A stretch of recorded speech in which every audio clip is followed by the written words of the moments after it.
استقلالیت چو شمس با ما هستی مقدس، تو پرتوی بختی درخشان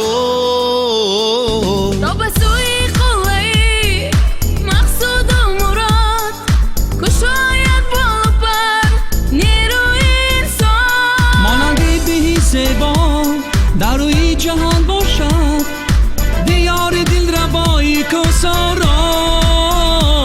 چون عروسی نازنین زندگی شد جلوگر، خانه سرود در وصفت مایان. تاجیکستان زنده باد، سرزمین نازنین بنیاد باد. تاجیکستان زنده باد، جاودان خرم و آباد باد. همین 34 استقلال اگر که هر یک سالش دستاورد باشه، کارهایی که با سربری پیشوای معظم ملت جهت تحکیم استقلال و روح‌های دولتداری به انجام رسید، قیاس کنیم هر یک سالش به 5 سالها 10 سالها برابر است. یعنی ما در همین مدت کوتاه 100 سالها را طی کردیم که خطانه میشه. زنده باد سرزمین نازنین بنیاد باد.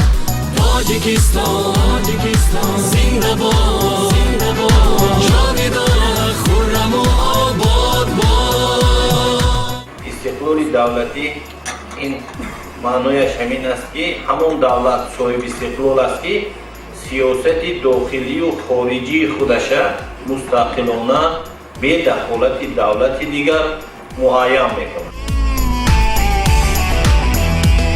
تاجیکستان جان من، کوکب اقبال من، حسن دنیای و تاج سر من. کشوری شادی ملکی آبادان، مقدس مانند جان هستی بری من. استقلالیت خورشید اقبال، بری خلق من شیرینی چون جان. بادا مبارک جشن مقدس، بعدی 1100 سال مردمی خوشفال. تاجیکستان زنده باد، سرزمین نازنین بنیاد باد. تاجیکستان زنده باد، جاودان خرم و آباد باد. تاجیکستان به عرصه سیاست قدم گذاشتنی فرزند ارزنده ملت محترم امام رحمان از دیروز تا به امروز هستیم.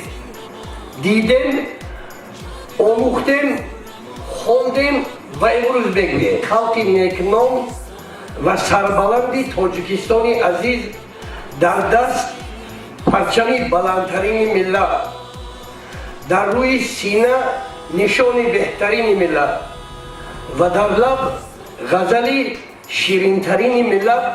زنده باش ای وطن تاجیکستان آزادمندگویان، خلق نیکنام و سربلند تاجیکستان عزیز. راه به سوی آبادکاری و سازندگی ها می رود.